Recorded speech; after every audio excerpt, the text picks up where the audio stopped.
This video is going to be talking about water on the J Series Sport 8 pop-up camper. Now there's quite a bit to talk about here, and there's quite a learning curve in getting all this figured out.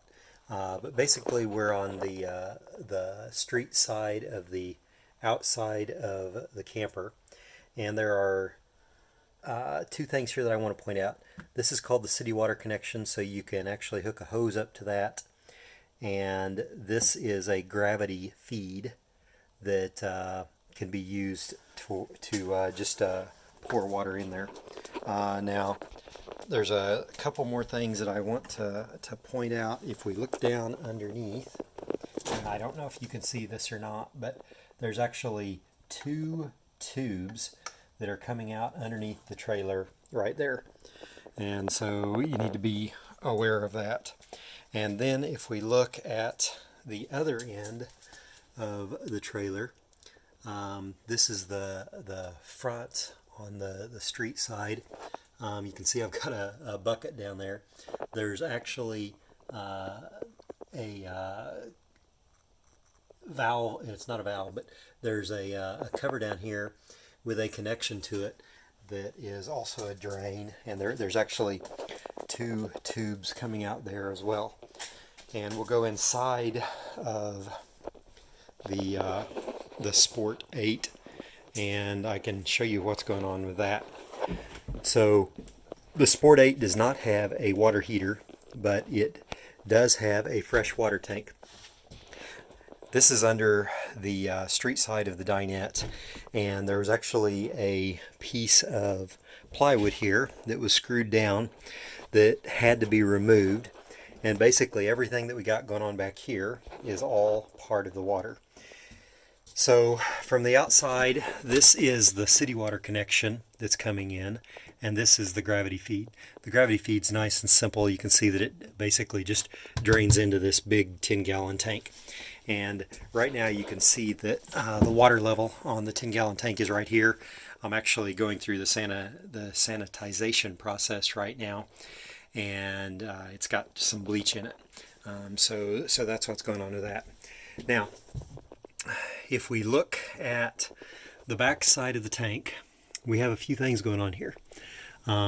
First of all, this is the overflow valve for the entire tank. It's right up here at the very top of the tank.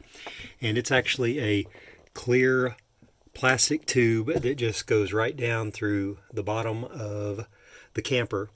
And that is actually the tube that is closest to the front of the camper. Now for the other tube, you can see the T down there.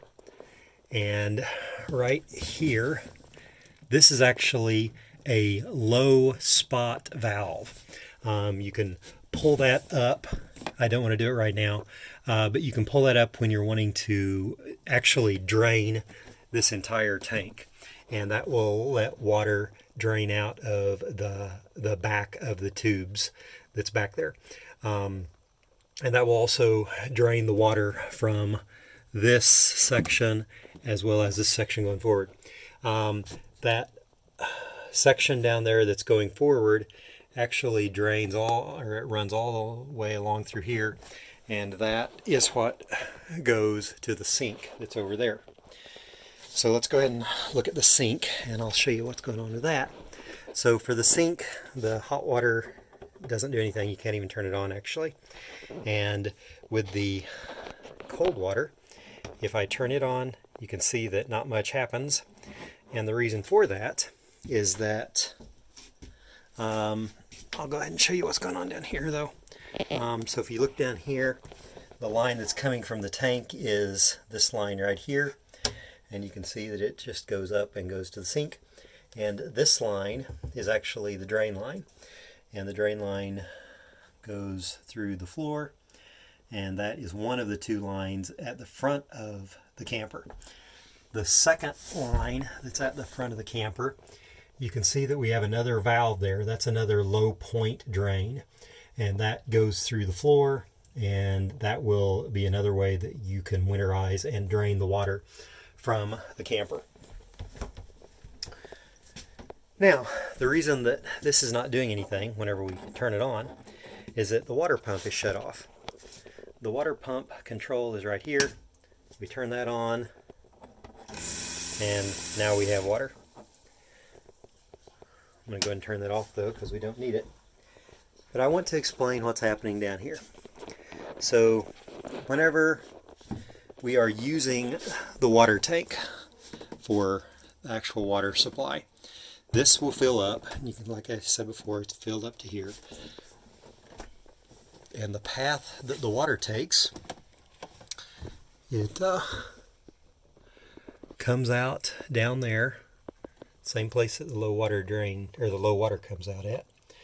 And then it goes along there and up. And there's the pump. And then the pump comes through here and takes off and goes that direction. So, a few things that are important here. The pump will automatically shut on and off. I think they said it was at 45 psi. The number's not really important, but there are some valves here that are very important.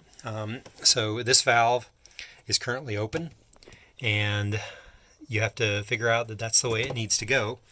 You leave that valve there like that, and it will allow the water to flow. This valve is closed. This can be used for priming the pump if you don't want it to auto prime from the tank. But normally you would have that closed. So you want that closed, you want that valve open, you want that low point valve down there closed, and you want the valve over here under the sink closed as well. Now, a couple of other things that I want to point out.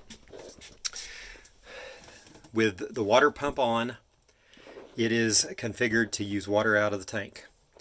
If we had city water hooked up, the city water would not have anything at all to do with the tank. If you just plug a hose in on the other end of this on the outside, it's not going to fill this tank. The only way you fill this tank up is through the gravity drain.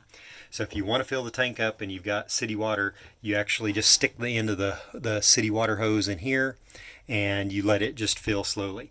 If it fills up too much, the overflow will be used here and the excess water will just drain out on the ground.